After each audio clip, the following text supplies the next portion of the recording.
దాని వెనక్కి మనం ఆలోచిస్తే ఏమంటాడు ఆ వ్యక్తి? చూడండి ఆ మాట 28 చదువుతూ, ఇదిగో ఒకప్పుడు అంటే జరుగుతున్న సందర్భాలలో ధర్మశాస్త్ర ఉపదేశకుడు ఒకడు లేచి, బతుకుడా, నిత్య జీవమునకు వారసుడగుటకు నేనేమి చేయవలేను. ఇంకా కిందకు మీరు అష్టిని చదువుకోండి. అతడు ఇవన్నీ నేను చేస్తున్నాను అన్నాడు, కానీ అతడు ఎక్కడ దొరికిపోయాడు తెలుసా? నిజాలు చూస్తూ దేవుని వాక్యాన్ని వినండి. నీ పొరుగు వారిని ప్రేమించాలన్నాడు. ఆయన అంటాడు, నా పొరుగు వారు ఎవరు? ఎవరు తెలుసా? యూదులు. చెప్పండి, ఎవరట? యూదులు. వీళ్ళ మతాచార్యం ప్రాముఖ్యం, కానీ మానవతాచారం వాళ్ళకు ఉండదు. నీకు అర్థమైందా? మతాచారం ప్రాముఖ్యం, కానీ మానవతాచారము ఉండదు. యేసయ్య అంటాడు, నీ పొరుగు వాడెవడో నీకు తెలియనప్పుడు నువ్వు నిత్య జీవానికి వారసుడు ఎలా ఉంటావు? స్తోత్రం. ఆశ్చర్యం కాదు? అదే కదా యేసయ్య అంటాడు అక్కడ. అట్లా చేయము, నువ్వు జీవిస్తావు, నీ పొరుగువానికి సహాయం చేసే గుణం కలిగి ఉండు నన్ను.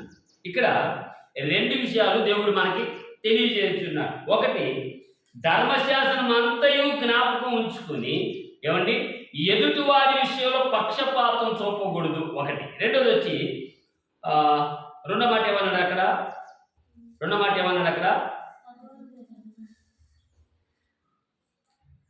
నీ పూర్ణ హృదయంతో, నీ పూర్ణ ఆత్మతో నీ దేవుడిని వెంబడించిన మాట రాయబడింది. రెండోది వచ్చి జీవించదగిన దానికి కావలసిన నియమాలు. స్తోత్రం.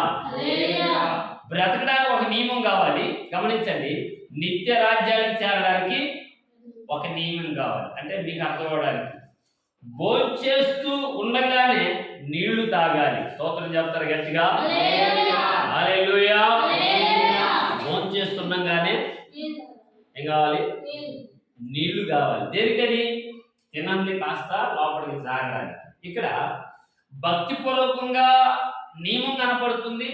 రెండోది వచ్చి వారసత్వం, పరలోకపు వారసత్వానికి అసాదృశ్యంగా నియమంతో పాటు మానవత్వం కనపడుతుంది. స్తోత్రం. ఈ రెండింటిని మిక్స్ చేసి ప్రభు ఎందుకు మాట్లాడుతున్నారు వీటితో ఆయనతో అంటే, ఆయన అన్నిటినీ పూర్తి చేసిన వ్యక్తిగా కనబడుతున్నాడు అక్కడ. అన్నిటినీ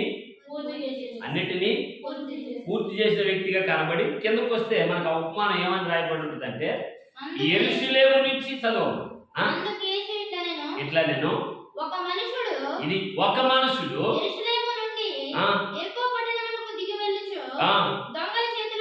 చిక్కిపోయాడు, దోచుకున్నారు. ఓకే. అప్పుడు ఒక యాజకుడు ఆ దారిని వెళ్ళటం చూశాడు. అతడు అతన్ని చూసి పక్కగా పోయాడు. అలాగునే లేవీయుడు ఒకడు పోయాడు, పక్కకి వెళ్ళిపోయాడు. ఒక సమరేయుడు లేదా మంచి సమరేయుడు, ఒక సమరేయుడు ప్రాణం పోచున్న అతన్ని పడి ఉన్నట్టు చూచి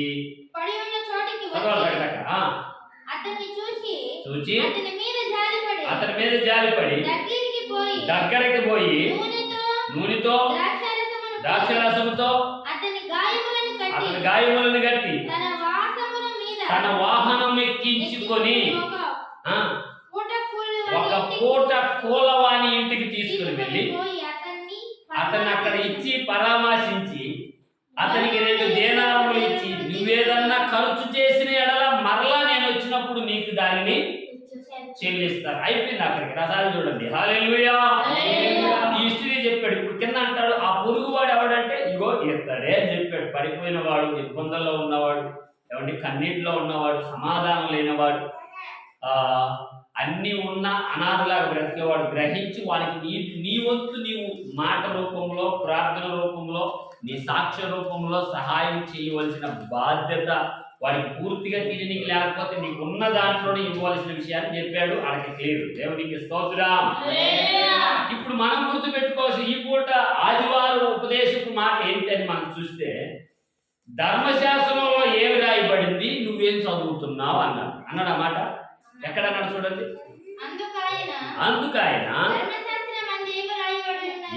ధర్మశాస్త్రం అందు ఏమి రాయబడి ఉన్నది, నా సారి చూస్తూ ఏనండి, నీవేమి చదువుతూ ఉన్నావు అన్నాడు. చూద్దాం అపోస్తలుల కార్యము 8వ అధ్యాయము 30వ వాక్యానికి రండి. అపోస్తలుల కార్యము 8వ అధ్యాయము 30వ వాక్యాన్ని ఒకసారి చదువుదా. ఇక్కడ అన్నాడు కదా, ధర్మశాస్త్ర ఉపదేశకుడా, ఆజ్ఞలను అనుసరించి నీతిని వెంబడిస్తున్న ఓ బోధకుడా, ధర్మశాస్త్రం ఏమి రాయబడి ఉంది, నువ్వేం చదువుతున్నావు? ఫిలిప్పు దగ్గరకు పోయి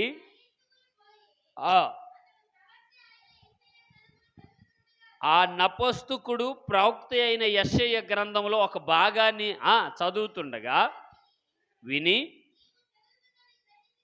నీవు చదువుతున్న దాన్ని గ్రహిస్తున్నావా అని అతనిని అడగగా, సూపర్ మాట చెప్పాడు. ఎవడైనా నాకు దారి చూపించకపోతే, త్రోవ చూపకపోతే నేను ఎలా గ్రహింపగలనని చెప్పి రథమెక్కి నాతో కూడా కూర్చొని ఆ మార్గమేంటో నాకు తెలియజెప్పమని ఫిలిప్పును బతిమాలు కొనెను, వేడుకొనెను. అతడు లేఖనం అనగా పరిశుద్ధ గ్రంథములో చదువుతున్న ఆ బిట్టు, ఆ భాగం ఏమనగా, ఆయన గొర్రెవలే వదకు తేబడి ఉండునో అలాగునే ఆయన నోరు మెదపక మౌనంగా చాలండి. హల్లెలూయా. నా వైపు చూస్తూ దేవుని వాక్యాన్ని విందాం. కొన్ని నిమిషాలు జీవము గల దేవుని మాటలు మన మనసులలో ముద్రించబడును గాక. మొదటిగా మనం చదువుకున్నాం ప్రియులరా, చక్కగా రాయబడింది. నీ పొరుగువారు ఎవరో అని ఆ వ్యక్తి అడిగితే, నా పొరుగువారు ఎవరు సార్, నాకు అర్థం కాలేదు అంటే, ఆయన అన్నాడు, నీ పొరుగువారు ఏ స్థితిలో ఉంటారో అనే విషయాన్ని 3 రకాలు చెప్పాడు. ఒకటి దొంగ, రెండోది గాయం, మూడోది పడిపోవుట. చెప్పండి, ఒకటి, రెండోది, మూడోది. బాగా మళ్ళా చెప్పండి. మొదటిగా నోరు తెరవండి, మళ్ళా చెప్పండి. మొదటిగా దొంగ చేతులు చిక్కబడి ఉండటం, రెండోదిగా పడిపోవటం, మూడోదిగా గాయపరచబడి ఉండటం. ఏంటంట? 3. దొంగ చేతులు తిక్కిన తర్వాత గాయపరచబడతాడు, గాయపరచబడిన తర్వాత పడిపోతాడు. ఇవి మన కంటి చూపు మేరలో మన భక్తి జీవితంలో కనబడుతుంటే మనం వాళ్ళ కోసం ప్రార్థన చేయాల్సిన అవసరం ఉంది. స్తోత్రం చెప్పండి.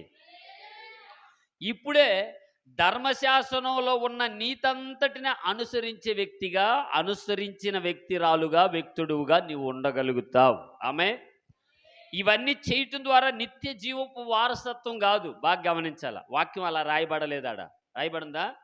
లేదు. నీవు జీవించెదవు అన్నాడు. అంటే ఏం చెప్తున్నాడు? బ్రతికుంటావు. నిత్య జీవానికి వెళ్ళే మార్గం ఏంటంటే, సింపుల్గా చెప్పాలి, నా సార్లు చూస్తూ వాక్యాన్ని వినండి. నిత్య జీవానికి వెళ్ళే మార్గం ఏంటంటే సాక్ష్య జీవితమే. చప్పట్లు కొడుతూ దేవునికి స్తోత్రం చెప్పండి గట్టిగా, గట్టిగా. హల్లెలూయా. నిత్య జీవానికి మార్గము, వారసత్వం కలిగి ఉండే గుణం ఉంది ఏదన్నా అంటే ఒకటే, సాక్ష్య జీవితం. చెప్పండి, ఏంటట? మరి ఇవన్నీ ఎందుకు చేయాలి సార్ అంటే, నువ్వు దేవుని బిడ్డగా, దేవుని సంఘంగా బ్రతికి ఉండడానికి. ఆమేన్ చెప్పండి. నా మాటలు అర్థమైనయా? సరే, మొదటిగా ధర్మశాస్త్రం అంతా చదివి ఏం చేయాలి? దేనికి చేయాలి? అర్థమైనవి అంటారుగా, అర్థం కాలేదని మళ్ళా చెప్తా చూడండి. ధర్మశాస్త్రం అంతా చదివి దాని ప్రకారం క్రమము, ఉపవాసం, ప్రార్థన, పొరుగువారికి సహాయము, మనకున్న దాంట్లో తృప్తి కలిగి ఉండేటి అన్నీ దేనికి తెలుసా? నిత్య రాజ్యానికి పోవడానికి కాదు. రెండోసారి చెప్తున్నా, నిత్య రాజ్యానికి కాదు, నీవు బ్రతికి ఉండడానికి. చప్పట్లు కొడుతూ దేవునికి స్తోత్రం చెప్పాలి గట్టిగా. హల్లెలూయా. అదే అన్నాడు అక్కడ, ఇలాగు చేయము నీవు జీవించేదవు అన్నాడు. జీవించటం అంటే బ్రతికుండటమే కదా. జీవించడం అంటే ఈ బ్రతికుండడానికి. మీరు అనుకోవచ్చు, సరే ఇవన్నీ చేస్తే మరి పరలోక రాజ్యానికి ఎలా పోతాం అంటే, ఈ అన్నిటిని నువ్వు చేయటం ద్వారా నీకు తెలియనిది, పరుగువారు గ్రహించనిది నీలో ఒకటి తయారవుతుంది. అదే దేవుని ద్వారా నీకు వచ్చే సాక్ష్య జీవితము. ఆమేన్ చెప్పండి గట్టిగా. సరే, ఇది ఎక్కడుందో సార్ బైబిల్ గ్రంథంలో అంటే, మొదటిగా ఏబేలు కయ్యోను దగ్గర మనం చూస్తాం. ఎక్కడండి? ఏబేలు కయ్యోను మొట్టమొదటిగా భూమి మీద ఉండే నలుగురు మానవులు. ఎంతమంది? ఇంత మహాభూమండలానికి మొదటిగా మనుషులు ఉన్నారు అంటే నలుగురు, ఇద్దరితో నుంచి నలుగురికి వచ్చారు. ఈ నలుగురిలో ఇద్దరు కయ్యను, ఏబేలు. చెప్పండి ఎవరట? ఏబేల్. మరి ఈ ధర్మశాస్త్రం అంతా ధ్యానించింది పరలోక రాజ్యానికి పోవటానికి కాదా అంటే, నిస్పష్టంగా చెప్తున్న దేవుని మాటగా, కాదు, నువ్వు ప్రభు కోసం సాక్షిగా బ్రతకడానికి. స్తోత్రం చెప్పాలి గట్టిగా. ఎప్పుడు నువ్వు పరలోక రాజ్యానికి పోతావంటే, నీ ప్రాణ ఆత్మ దేహాలు కలిసి సాక్ష్య జీవితంలో, అనగా ఈ ధర్మశాస్త్రం అంతటిని ధ్యానిస్తూ పొల్లైనా సున్నైనా తప్పిపోకుండా జీవించి మరణిస్తావో, అప్పుడు నువ్వు పరలోక రాజ్య వారసురాలు అవుదువుగాక. ఈ మాట పౌలు గారు నిస్పష్టంగా చెప్తారు. హలో బ్రదర్, మనమందరం చచ్చిపోం అన్నాడు. ఏమన్నాడా? మనందరమే ప్రభు రాకడికి మనందరం చచ్చిపోం, బ్రతుకుంటాం. బ్రతుకున్నంతలో సాక్ష్య జీవితం చేయాలని నేను నా పరుగును కడముట్టించి తిని అంటాడు. ఏమన్నాడా? కడముట్టించడం అంటే ఇంక రేపో మాపో చచ్చినా బ్రతుకున్నా నా జీవితం సాక్ష్యం సంపాదించుకుంది. స్తోత్రం చెప్పండి, గట్టిగా చెప్పండి, సంతోషంగా చప్పట్లు కొడుతూ చెప్పండి. కొట్టు గట్టిగా. హల్లెలూయా. ఏం సంపాదించుకున్నాడు పౌలు గారు? ఇవన్నీ తర్వాత 100 మందికి బాప్తిసం ఇచ్చిన తర్వాత, కొన్ని సంఘాలు కట్టిన తర్వాత, కొన్ని ఆత్మలు రక్షించిన తర్వాత, ఇవన్నీ రక్షించినప్పటికీ ఆయన భ్రష్టుడైపోతే ఏమన్నాడు తెలుసా? ఎద్దు మెడలో కట్టిన మొవ్వ వంటి జీవితం అయిపోద్ది నాది అన్నాడు. ఎలాంటి జీవితం అంట? ఎలాంటి జీవితం అండి? మొవ్వ వంటి జీవితం అయిపోద్ది. వాటితో నాకు పని లేదు, అది నా బాధ్యత. చెప్పండి, పౌలు గారు చేసిందంటే ఏంటి? బాధ్యత. ప్రభు అయిన యేసు క్రీస్తు వారు భూమి మీదకి వచ్చిన ఆయన పనిని బాధ్యతతో చేశాడంట. స్తోత్రం. ఇప్పుడు చెప్పండి, బాధ్యతతో చేశాడు కనుక అవన్నీ ఆయన పనిలో భాగం. కానీ ఆయన అంటాడు, నా పరుగు కడముట్టించి తిని నేను సాక్ష్యం సంపాదించుకుంటుని. స్తోత్రా. ఇక్కడ ధర్మశాస్త్రం ఏమి రాయబడి ఉంది? నువ్వేం చదువుతున్నావు? వారు దేవుని మందిరంలోకి వచ్చి దేవుని వాక్యం విన్న దేవుని సంగమా, ఎన్న వాక్యాన్ని ఎక్కడ దాచేస్తున్నావు? మనం మాట్లాడుకోవాలి మన మనసుతో. అందుకే భక్తుడు అన్నాడు, మనసా నీ ప్రియుడు యేసు నీ పక్షమై నిలిచెనే, మనసా నీ ప్రియుడు యేసు నీ పక్షమై నిలిచెనే, మహదానందమే తనతో జీవితం. ఓ మనసా అది నీకు తెలుసా? మహదానందమే తనతో జీవితం. ఓ మనసా ఇది నీకు తెలుసా? మనసా నీ ప్రియుడు యేసు నీ పక్షమై నిలిచెనే. దేంతో చెప్పుకున్నాడు భక్తుడు? తన మనసుతో. ఆయన అన్నాడు, ఆ ధర్మశాస్త్ర ఉపదేశకుడికి ఆశ్చర్యం. ఈరోజు నీకు కూడా ఒక ఆశ్చర్యం కలగాల భక్తిలో. స్తోత్రం చెప్పండి గట్టిగా. ఏబేలు సాక్ష్యాన్ని సంపాదించుకున్నాడు గనుకే ప్రభువే దేవాతి దేవుడు, సైన్యములకు అధిపతి యగున దేవుడు ఏమన్నాడు తెలుసా? ఏబేలు నెత్తురు ఆడైనా ప్రార్థన చేద్దా? విన్నారా మీరు ఎప్పుడైనా ఆ హిస్టరీని? ఒక బైబిల్లో తప్ప. నెత్తురు నేలను చేరి మొర్ర పెడుతుంది, ప్రార్థన చేస్తుందంట, అయ్యా నా అన్నను క్షమించు, వాడు మూర్ఖుడు, తెలియదు వాడికి. ఇది సాక్ష్యం. చప్పట్లు కొట్టి గట్టిగా హల్లెలూయా. దీన్ని కాపాడుకుంటేనే నిత్య రాజ్యానికి వారసుడువు. ఏంటట? చెప్పాలి ఏంటట? హల్లెలూయా. ఇది కాపాడుకోవాలి అంటే దీన్ని సంపాదించుకోవాలి. ఈ ధర్మశాస్త్రం అంతా చదివి పాపం ఈ ధర్మశాస్త్రం ఉపదేశకుడికి మైండ్ పోయింది. ప్రభు చెప్తే జీవించడానికే ఇన్ని చేస్తే మరి పరలోక రాజ్యానికి సార్ అంటే ప్రభు క్లూ ఇచ్చాడు అక్కడ. నువ్వు అలా జీవించు, నిత్య రాజ్యానికి నువ్వు ఎలా రాకుంటావో నేను చూస్తా. ఆమె మీకు తెలుసా ఇటుపక్క దొంగ ఇటుపక్క దొంగ మధ్యలో కదా యేసు ప్రభు వారు శిలేశారు. వేశారా లేదా? వేశారు కదా. ఆ ఇద్దరు దొంగలో ఎవరు మంచి సాక్ష్యం కలిగారు? మాట్లాడండి. ఎడం పక్క కుడిపక్క?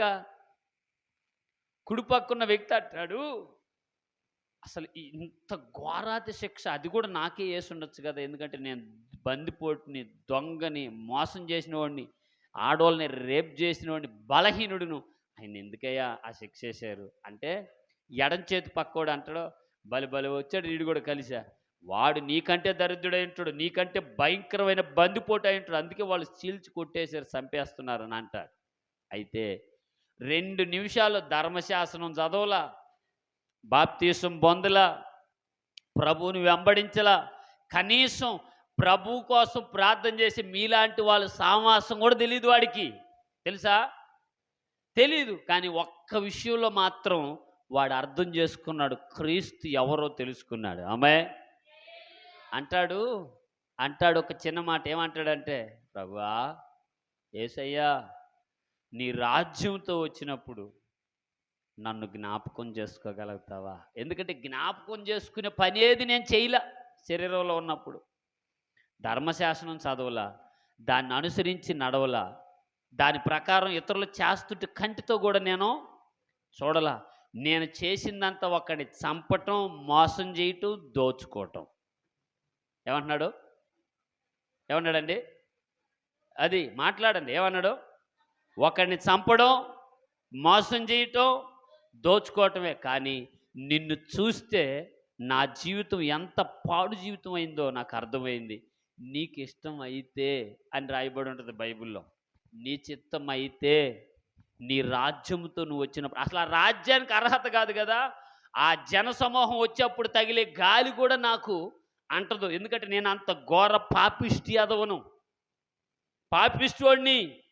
అయితే చిన్న ఆశ ఎక్కడో మొలస్తుంది, నీ నీతి, నువ్వు పొందిన హింసను చూసి నన్ను జ్ఞాపకం చేసుకోగలవా? స్తోత్రుడా. ఏమన్నాడు యేసయ్య? అబ్బాయి కింద మా శిష్యులు ఉన్నారు, నువ్వు ఏదో ఒక రకంగా తప్పించుకొని పోయి గాయాలు మంచుకొని ప్రార్థన చేసుకొని బాప్తిసం పొందిరా అన్నాడా? ఏమన్నాడు? నీ సాక్ష్యంని ఆధారం చేసుకుంటున్నావు గనుక, పాప క్షమాపణ నిమిత్తం ఒప్పుకున్నావు గనుక, నేనే సర్వభూమికి మహారాజును రక్షకుడునై ఉన్నాను నువ్వు గుర్తెరిగావు గాక. ఎక్కడ? అంతరంగములో. చెప్పాలా ఎక్కడంట? ఎక్కడ ఎరిగాడు ఆ దొంగ? తన మనసులో ఎరిగావు గనుక నిశ్చయముగా నువ్వు నేడు నాతో కూడా పరదేశులో, స్తోత్రం చెప్పండి, గట్టిగా చెప్పండి. ఎక్కడుంటాడంట? ఎక్కడుంటాడంట? పరదేశిలో. దేన్ని సంపాదించుకున్నాడు? కొన్ని నిమిషాల్లో. స్తోత్రం చెప్పరే. ఈ ధర్మశాసన ఉపదేశకుడికి అర్థం కాల, ఆశ్చర్యపోయాడు. ఒకసారి ఆలోచించండి, ధర్మశాసనం చదివి ధర్మశాసనంలో ఉండే క్రియల ప్రకారం బ్రతుకుతున్నావా? జీవిస్తున్నావా? జీవిస్తుంటే నిత్య రాజ్యానికి సాక్ష్యాన్ని సిద్ధపరచుకుంటున్నావు. కొట్టి గట్టిగా చప్పట్లు. హల్లెలూయా, హల్లెలూయా. ఆ సప్పుడు స్తోత్రం సరిపోదు, గట్టిగా చెప్పు హల్లెలూయా. ఇలా బ్రతికితే సాక్ష్యాన్ని కాపాడుకుంటావు. ఇంకొక వ్యక్తి ఉంటాడు, ఆ వ్యక్తి కూడా అదే మాట అంటాడు. అంటే ప్రభు అంటారు, ముందు నీకుండే ఆస్తిని అమ్మరా నాయన అంటే వ్యసనం పుట్టద్దంట అతడికి. ఏం పుట్టద్దా? ఏమొస్తుందా? లోపల సొనుక్కుంటా పోతాడంట. కష్టపడి రూపాయి కూడబెట్టి బిల్డింగు, పశువులు, గొడ్లు, పన్నోళ్ళు, ఎద్దులు, గుర్రాలు, గాడిదలు, కుక్కలు, నక్కలు కొనిపెట్టుకున్నాను, ఈయనేంటి నన్ను ఇంకేం చేస్తే అందులోకి పోతామని అది కూడా సంపాదించుకుందాం, అంత చంద్రమండలంలో కాస్తంత స్థలం కొన్నట్లుగా తీసుకుందాం అనుకుంటే ఈయనేంటి మొత్తం అమ్మేయమంటున్నాడు. ఇట్టయితే మనకి ఆడ కుదరద్దే, ఉన్నదాంతో తృప్తి పొందతో మనకు చాలు అనుకుంటూ వెళ్ళిపోతాడు. అంటే సాక్ష్యం లేకుండా మోక్షం దొరకదు. మీరు అరణ్యంలో ఉన్నారా, మందిరంలో ఉన్నారా? సాక్ష్యం లేకుండా మోక్షము దొరకదు. క్రైస్తవులు అయితే ఏమంటారు తెలుసా? అప్పుడే ఆమేన్ అంటారు. ఎవరంటారా? క్రైస్తవులు, దేవుని పిల్లలు ఏమంటారు తెలుసా? సాక్ష్యం లేకుండా మోక్షం దొరకదు అనగానే వాళ్ళ నోట్లో ఏమంటారు తెలుసా? మీ నోట్లో అది లేదంటే మీరే ప్రశ్నించుకోవాలి. సాక్ష్యాన్ని సంపాదించుకోవడానికి ఈ ధర్మశాస్త్రం చేయాలి. మళ్ళీ మీకు ఒక ప్రశ్న బయలుదేరచ్చు, సార్ సరే బైబిల్ గ్రంథమే చదివి మేము సాక్ష్యం సంపాదించుకుంటామా? నేను అంటాను, దీన్ని చదవకుండా నీ సాక్ష్యాన్ని సంపాదించుకొని చూడు. అది వరకంతా అది లేకుండా కదా బ్రతికాము నువ్వు నేను. ఉందా మనకి సాక్ష్యం? ఒక దగ్గర 50 మార్కులుంటే ఇంకో దగ్గర 75 మార్కులుంటే చెడ్డోడు అని. ఒక దగ్గర 130 మార్కులు 100కి 100 130 మార్కులు నెంబర్ 1 ఇతడు అంటే 150 మార్కులు ఇంకో నోట్లో నుంచి ఏమొస్తుంది తెలుసా? పనికి మాలిన వ్యక్తులు. అంటే ఒకదాన్ని తినేస్తా వస్తుంది సాక్ష్యం కాడ. తిందా? ఓ బైబిల్ గ్రంథం ప్రకారం నడిచిన వ్యక్తి ఖచ్చితంగా 100కి 100 మార్కులు సాక్ష్యాన్ని పొందుతాడు. స్తోత్రం. ఎందుకనంటే చెప్పేది చేసేది ప్రతిదీ కూడా ప్రభు ఎదుట ఒప్పుకుంటాడు కనుక, వాక్యమైన దేవునిని ఆదరణ పొందుతాడు కనుక, వాక్యాన్ని బట్టి తన మనసులో భయం ఉంటుంది, తన చూపులో భయం ఉంటుంది, తన ఆలోచనల్లో భయం ఉంటుంది. చప్పట్లు కొడుతూ దేవునికి స్తోత్రం చెప్పాలి గట్టిగా. హల్లెలూయా. ఈ ధర్మశాస్త్రం ఉపదేశకుడికి ఏం లేదు తెలుసా? ఇవి లేవు. ఏ లేవు? కంటిలో భయం లేదు, మనసులో భయం లేదు, తన చేసే విశేషంలో భయం లేదు. అందుకు అన్నాడు అని ధర్మశాస్త్రంలో ఏం రాయబడి ఉంది? హలో, నువ్వేం చదువుతున్నావు అంటే ఆయన ఇదిగో పూర్ణ మనసుతో పూర్ణ ఆత్మతో ఇట్టుండాలి అట్టుండాలి ఇవన్నీ చెప్తున్నావు కానీ చేస్తున్నావా అనేసాడు యేసు ప్రభు వారు. ఏమన్నాడా? ఇదే నపుస్తకుడు క్రిందకే క్రింద అధిపతిగా ఉన్న నపుస్తకుడు కూడా చదువుతున్నాడు కానీ అర్థం కాల. అంటాడు, నాకు ఒకరు త్రోవ చూపించాలి సార్, నాకు ఒకరు చెప్పాలి సార్ అంటే ఎవరు తీసుకెళ్ళాడు? ఆ ఫిలిప్ని ఆడకంటే ఆత్మదేవుడు తీసుకెళ్ళినని రాయబడి. పరిశుద్ధ ఆత్ముడు. ఆత్మ లేకుండా వాక్యం అర్థం కాదు. ఆత్మ లేకుండా పరిశుద్ధ వాక్య ఉపదేశం నీకు అర్థం కానే తెరవండి. కానే కాదు, అర్థం కాదు. వింటం వెళ్ళటం అన్నట్టుంటుంది. ఎప్పుడైతే ఆయన పిలుపు ద్వారా తెలియజేయటం మొదలుపెట్టాడో మనోనేత్రాలు తెరవబడ్డాయి నపుస్తకుడుకు. ఎప్పుడైతే ప్రభు నీ పొరుగువాడెవడో నీకు అర్థం కాలేదంటే నువ్వు ఏ లోకంలో ఉన్నావురా? మా లోకం అన్నట్టు మాట్లాడాడు ఆయన. ఆ మాట మాట్లాడితే ఆ అధికారి ఇంత విషయం దాచుందా దీంట్లో? నాకేం అట్ట కనపడలేదే అంటే ఆయన అన్నాడు, నాలుగుతో చదవక మనసుతో చదవమన్నాడు గ్రంథాన్ని. చప్పట్లు కొడుతూ దేవునికి స్తోత్రం చెప్పు గట్టిగా. దేంతో చదవాలంటండి? నాలుగుతో కాకుండా మనసు పూర్వకంగా చదివి చూడు. ఆ ధర్మశాస్త్రపు నీతి నియమాలు నీ సాక్ష్యాన్ని వెలుపులోకి తీసుకొస్తాయి. అప్పుడు నువ్వు జీవిస్తావు అన్నాడు. స్తోత్రా. జీవిస్తుండగానే సాక్ష్యం నిలబడుతుంది. సాక్ష్యం నిలబడే కొలేది ప్రభు కృపలో నీవు ఉంటావు. ప్రభు కృప నీకున్నగా నీకు కావలసిన సర్వ సంపదలతో పాటు ప్రభు ఆశీర్వాదాలు తోడుంటాయి. ఈ మాట అన్నాడు. తర్వాత మత్తయి సువార్త 13:23 ఒకసారి చదవండి. అక్కడ ఒక మాట రాయబడింది. మత్తయి సువార్త 13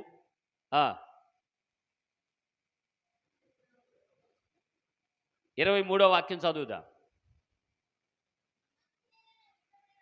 చూడండి చూడండి ఏం చెప్తున్నాడు చూడండి. మంచి నేలన విత్తబడిన వాక్యము విని, ఎంత గొప్ప మాట అది, విని పలకండి అందరూ, విని విని విని గ్రహించాలట. అంటే దాని అర్థం వెతకాలి, తెలియజేసుకోవాలి. ఇంటికి వెళ్ళినాక ఎక్కడో పెట్టియటం కాదు బైబిల్ గ్రంథాన్ని, దాన్ని ఎతకాలి. మత్తయి సువార్త 13:23 చదవమ్మా. మంచి నేలన విత్తబడిన వాడు వాక్యము విని గ్రహించువాడు, అట్టివారు సఫలములై ఒకడు 100 ఒకడు 60 ఒకడు 30 ఫలించెను. చాలిక. హల్లెలూయా.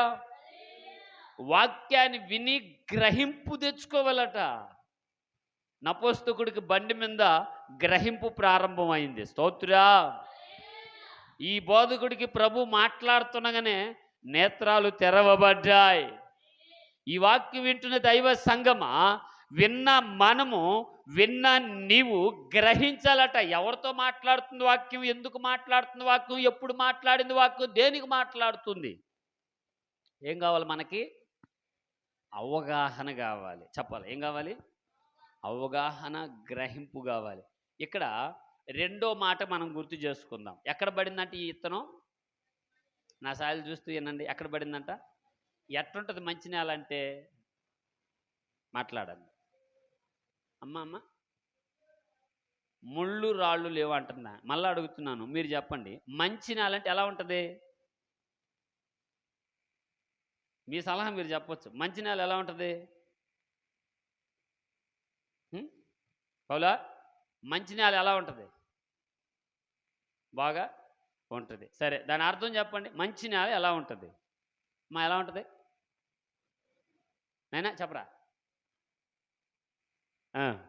మంచి నేల ఎలా ఉంటుందంటే బాగా దున్నబడి, చెత్త అంతా వేరువేయబడి, పొలంలో చెట్లు పెరిగివేయబడి, చక్కగా పాదిగట్టి, దానికి నీళ్లు పెట్టబడి ఉంటే ఇది నారుకయ్యా, ఇది మంచి నేల. స్తోత్రం చెప్పండి. హల్లెలూయా. ఆడ పడ్డ గింజల్లా మలిసి ఆ యజమానునికి ఉపయోగకరంగా ఉంటుంది. కొట్టు గట్టిగా, గట్టిగా. అదే ఆ బిడ్డ చెప్తుంది. మంచి నేల అంటే ముళ్ళు, తుప్ప, ముడక ఏరేసి ఉంటుంది సార్. అది దున్నబడి ఉంటుంది. ఏం చేయబడి ఉంటుంది? ప్రతి వారం వాక్యం ఏం చేయాలి? నిన్ను గట్టిగా చెప్పండి, నోరు తెరిచి. ఏం చేయాలా? దున్నబడి ఉంటుంది. నేల దున్నబడిన తర్వాత అభిషేకమను, ఆరాధనను, దేవుని ప్రసన్నత నీళ్లు ద్వారా ఆ పొలమును నాన్సద్ది. సోదరా, ఎక్కు తగులు దున్నప్పుడు ఎట్లా ఉంటుంది? ఒక దగ్గర సాధారణంగా, ఒక దగ్గర కొండలుగా, ఒక దగ్గర మెట్లుగా. అంటే ఎక్కు తగులు అంతా కవర్ చేస్తుంది. మాట ద్వారా, చూపు ద్వారా, నడక ద్వారా, పడక ద్వారా, ఆలోచన ద్వారా కలిగే అపవిత్రతను సదును చేస్తుంది. కొట్టు గట్టిగా. హల్లెలూయా. సదును చేసినప్పుడు ఈ ఇత్తనం అందు మీద పడద్ది, వాక్యం అందులో పడద్ది. ఆ జీవితం ఎలా ఉంటుందంట? 1 100, తర్వాత 6, తర్వాత 30. ఇదేంటిది? 30, 60, 100 కదా రావాలా? రివర్స్లో ఉంది కదా? ఎట్లా ఉంది? రివర్స్లో ఉంది. 100 ముందు వచ్చిందా? తర్వాత 60 వచ్చిందా? తర్వాత ఏనండి, దేవుడు చెప్పమన్న మంచి మాటలు బయలుపరచబడుతున్నారు. 100 అంటే తన జీవితం చనిపోక తలకనే యథార్థంగా, నిష్కళంకంగా ఎక్కువ రోజులు జీవించలేడు. స్టెఫన్ మనం గుర్తు చేసుకోవాలి బైబిల్ గ్రంథంలో. నా సార్లు చూస్తున్నారా? అర్థమవుతున్నాయా? స్టెఫన్ ఎన్ని రోజులు జీవించాడు? నికాచిగా అగ్గి పొల్లలా మండాడు. స్తోత్రుడా. 100 మందికి సాక్ష్యం, సువార్త చెప్పే కంటే 100 మందిని కాదు, 1,00,000 మందిని ప్రభావితం చేయగలిగిన సౌలుగా ఉన్న వ్యక్తిని పౌలుగా మార్చడానికి సువార్త చెప్పాడు. కొట్టి గట్టిగా. ఇది 100. గట్టిగా చెప్పు, హల్లెలూయా. ఇది 100లా ఫలిస్తారు. తర్వాత 60. చెప్పండి ఎంత? ఇతనికి వాక్యము, ప్రార్థన శక్తి పొందుకునేదాకా టైం పట్టద్ది. ఇది 60 జీవితం. అర్థమవుతుందా? 60 జీవితం. మీరు బాగా గమనించండి. ఖచ్చితంగా నికాచిగా బ్రతికేవాడు 60 ఏళ్ళు బతుకుతాడమ్మా? బతకడు. ఇప్పుడు స్టెఫెన్ ఉండుంటే ఇంకా పౌలు లాంటి వాళ్ళు ఇంకొంతమందిని లేకపోయాడు. కానీ అంత ఛాన్సు ఉండదు. ఇది అంత ఛాన్స్ ఉండదు. అందుకనే 100 మంది అన్నాడు అక్కడ. తర్వాతకి వస్తే 60 జీవితం. అంటే నిదానంగా ప్రభాతం అవుతారు కొందరు. చప్పట్లు కొడుతూ వాళ్ళ కొరకై దేవునికి స్తోత్రం చెబుదా. ఎలా ప్రభాతం అవుతారండి? నిదానంగా రేజ్ అవుతారు. బైపాస్ దొరకంగా 100 కొట్టి గట్టిగా చప్పట్లు. హల్లెలూయా. అప్పుడు ఎంతమందికైనా సువార్త చెప్తారు. ఎంత దూరమైన భారం కలిగి ఉంటారు. ఎంతమంది కోసమైనా కన్నీరు విడిచి ఉపవసించి ప్రార్థన చేస్తారు. వీళ్ళు 6 దంతలుగా ఫలిస్తారు. స్తోత్రా. ఇంకా లాస్ట్కి వస్తే 30. ఎంతమంది అంట? 30 దంతులుగా. చెప్పండి ఎంత? 30 దంతులుగా. అంటే గట్టి జీవితం గలవారు. స్తోత్రా. హల్లెలూయా. ఈ గట్టి జీవితం గలవారు ప్రభు కోసం కనిపెట్టుంటారు. అంతే. ఎవరి కోసం అంట?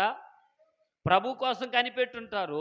ప్రభు కోసం పాటుపడే వాళ్ళ వెనక అండగా నిలబడతారు. వీళ్ళని ఎలా చెప్పకూడదు, వీళ్ళు స్థిరమైన పెద్ద వృక్షాలు అని చెప్పాలా, ఒలివ వృక్షాలు అట్లా చెప్పాలి వాళ్ళ గురించి. ఎందుకంటే వీళ్ళు స్థిర మనసుతో ఉన్నవారు. ఎందరో అదిరిపడిన వీళ్ళు అదిరిపడరు, నిలబెడతారు వాళ్ళని. వీళ్ళు నిలబెడతారు, అదిరిపడే వాళ్ళని వీళ్ళు ముప్పదంతులు. స్తోత్రా. మీకు అర్థమవుతాడు చెప్తా చూడండి. ఏంటో పాస్టర్ గారు ముప్పదంతులు అంటే, మీ ఇంట్లో సమస్య వస్తే ఎంతమంది కలవరపడతారో చెప్పండి, మాట్లాడండి. అందరూ ఒకరినొకరు గుద్దేసుకుని గోడ కొట్టేసుకుని ఏడ్చేసుకుని దొల్లాడి గమ్ముగా ఉంటారు. మీరు బాగా గమనించండి, ఒక్కరు మాత్రం నిమ్మలంగా ఉంటారు. ఏం చేస్తున్నారో వస్తే రాని చూద్దాం. ఇది 30. కొట్టు గట్టిగా చప్పట్లో. హల్లెలూయా. శోధన వచ్చినా, శ్రమ వచ్చినా, కన్నీరు వచ్చినా ఎగిరి పడిపోతారు కుటుంబీకులందరూ. కానీ వాళ్ళల్లో ఒక్కరు మాత్రమే మంచి ఆలోచన, మంచి నిర్ణయము, ఒక ఒప్పందం, ఓ తీర్మానం కలిగి ఉంటారు. వీళ్ళు 30 అంటే తక్కువ మంది కదా. 30 అంటే ఎంతమంది? 100 మంది, 60 మంది అమ్మా. 30 మంది అంటే తక్కువ సంఖ్య.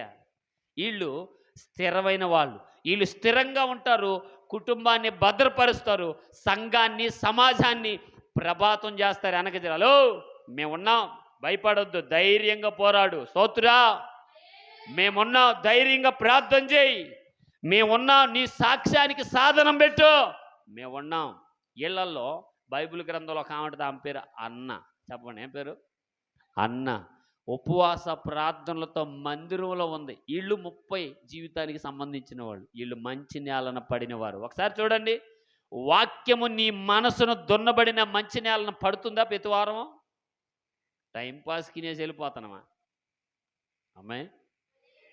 అర్థమవుతుంది నా మాటలు? దేవుని మాట అర్థమవుతుందా? గట్టిగా పట్టుకోవాలా. ఏం చదువుతున్నావు, ఏం రాయబడి ఉంది?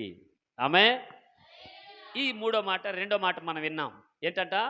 మంచి నేలన. మళ్ళా చెప్పండి, చదువమ్మా, చదువు. ఏం రాయబడింది అక్కడ? మంచి నేలన విత్తబడిన వాడు లేదా పడినవాడు 100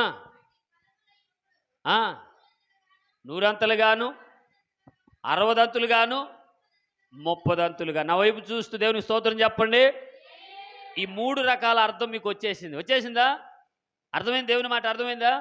ఇది మంచి నేలను బడి అంటే సాక్ష్యం కాపాడుకుంటూ, వాక్యానుసార జీవితం చేస్తూ, అంత మాత్రంతో సంతృప్తి నొందకుండా, ఎవరెవరు ఎప్పుడెప్పుడు ఎక్కడెక్కడ బలహీనలు అవుతున్నారో వాళ్ళని ప్రభాతం చేయుటకు స్థిర మనసు కలిగిన వారు సంఖ్య తక్కువ ఉంటుంది. వారు 30. చప్పట్లు కొడుతూ దేవునికి స్తోత్రం చెప్పాలి. హల్లెలూయా. ప్రభు ఏది బోధిస్తుంది, ఏది వింటున్నావు అని ప్రభా, ఇదిగో తండ్రి నాయన, మా హృదయాంతరములోకి ప్రభా వాక్యమును తండ్రి, వాక్యములో సంతోషం మేము పొందలేకపోతున్నాం ప్రభా. పిలుపుతో అంటున్నాడు, ఇదిగో ఒకరు నన్ను, ఇదిగో ప్రభా ఆయా వాక్యములోకి నన్ను నడిపించగా నేను నడిపించబడుదును అనే ప్రభా. ఇంతవరకు దైవ సేవకుల నోటి నుంచి వస్తున్నట్టు ప్రతి మాటలో కూడా ప్రభా నేను సంతోషించే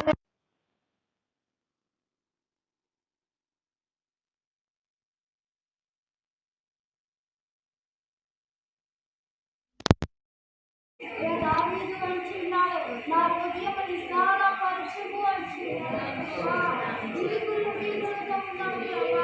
వాక్యము పుస్తకం కానీ వాక్యం వాక్యాన్ని కాదు అడ్డున తీసుకుపోయిన ఆయన నా హృదయాన్ని విశాలపరచండి ప్రభా. వాక్యములని ఆనందంగా కోల్పోతున్నాం ప్రభా.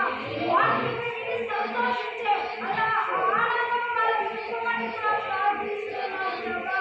దావీదు అంటున్నాడయ్యా, నా హృదయాన్ని విశాలపరచు, నీ ఆజ్ఞ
వాక్యం సంఘములో సంతృప్తి ఆనందము కలిసే ప్రతి హృదయాలకు నా తండ్రి నీ మనసు మాకు అందరికీ కలగ చేయమని కూడా ప్రార్థిస్తూ చెప్పబడిన మాటలు ప్రతి వారి హృదయంలో దున్నబడిన మంచి నేల చేయమని